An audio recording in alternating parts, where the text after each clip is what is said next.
Hello, welcome to Until My Batteries Expire. PUSO Wrestling will conclude their debut season on November 30.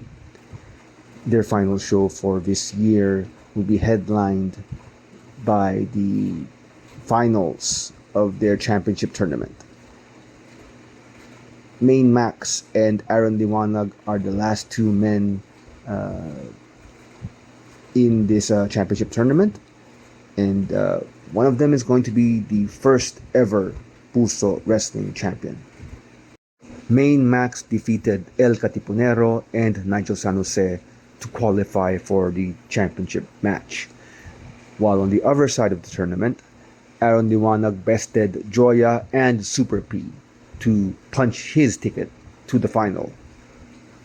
PUSO Wrestling's inaugural tournament did not include competitors who previously had been the top champion of a wrestling promotion.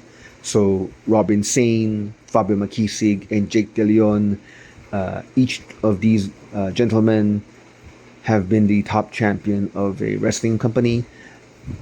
They were all not included in this tournament, meaning that whoever became PUSO Wrestling's first champion is guaranteed to be a first-time winner of being the top champion, the face of the company, if you will.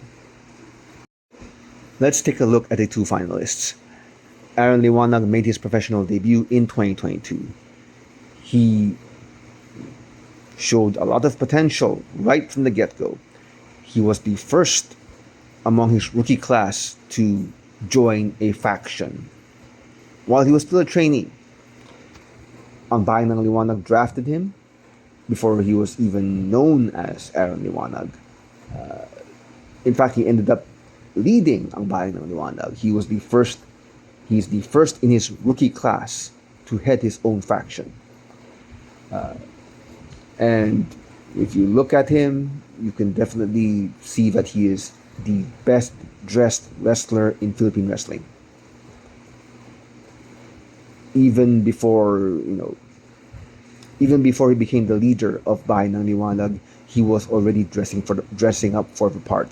He would come to the ring in a suit. He would wrestle in a suit.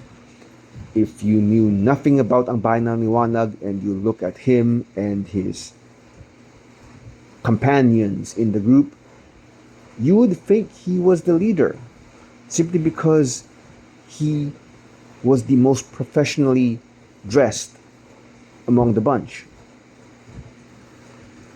Now let's look at Main Max, Aaron Liwanag's opponent.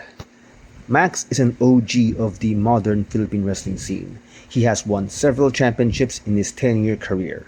He is a former PWR PHX champion. Max is also a former PWR Tag Team champion. In fact, he and his partner Sandata are the final PWR Tag Team champions, having held those belts when PWR went out of business. Main Max is also a former Setup Thailand 24/7 champion. He is one of a select few homegrown pro wrestlers with at least 2 championships on his resume. This is a group that includes Jake De Leon, Crystal, Jomar, Chino Ginto, Ken Warren, Alex Benmonte III, among others. Both Main Max and Aaron Liwanag are now chasing history to become the very first champion of PUSO Wrestling. If Main Max wins the title, he expands his accolades.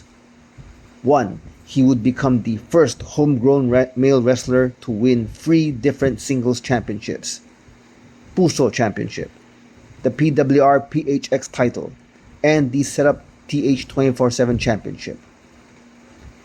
2. He would be the first homegrown wrestler since John Sebastian to have a title trifecta. This means having the main championship, the tag team championships, and secondary championship as his achievements. That's a very short list of wrestlers to have accomplished this. Now, if Aaron Liwanag becomes the inaugural PUSO Wrestling champion, he would be the first in his rookie class to be the main champion of a promotion. If Aaron Liwanag is crowned the PUSO Wrestling Champion, he would join Moises Liwanag and Jomar as official champions. And it might not be a coincidence that Moises and Jomar served as leaders of the Liwanags, just as Aaron is the current leader of the cult.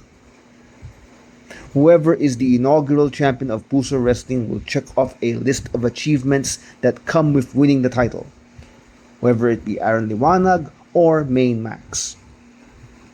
And with that, thank you for your time. If you like this video, do consider clicking like and subscribe.